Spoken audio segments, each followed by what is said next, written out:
জয় Jayate time 16:18 তোমালোকক আমি আন্তৰিক ধন্যবাদ জ্ঞাপন কৰিছোঁ।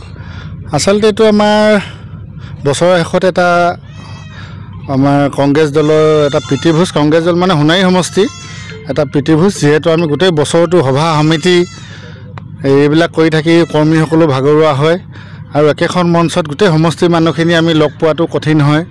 গতিকে আমি বছৰৰ শেষত ভোগালীৰ জলপান বুলি এটা আমি অকণমান ব্যৱস্থা কৰিছোঁ, যাতে আমি গোটেই সমষ্টি তৃণমূলৰ পৰা আমাৰ শীৰ্ষ পৰ্যায়লৈকে কৰ্মীসকল আমি একেখন মঞ্চতে লগ হ'ব পাৰোঁ। আৰু বিগত সময়ত দেখি পাইছিলোঁ যোৰহাট লোকসভা সমষ্টিত আপোনালোকে কংগ্ৰেছ দলে দখল কৰিলে। এইবাৰ পঞ্চায়ত নিৰ্বাচনৰ বাবে আপোনালোক কিমান আশাবাদী? হয়, আপোনালোকে ঠিকে কৈছে। আপোনালোকে দেখিলে পৰিৱৰ্তনৰ তথাকথিত পৰিৱৰ্তনৰ চাকনৈয়াত আমাৰ মানুহে হাবু দাবু নাখায় যোৰহাট লোকসভা সমষ্টিৰ পৰা শ্ৰদ্ধাৰ আমাৰ গৌৰৱ গগৈ ডাঙৰীয়াক বিপুল ভোটত জনগণে জয়যুক্ত কৰিলে।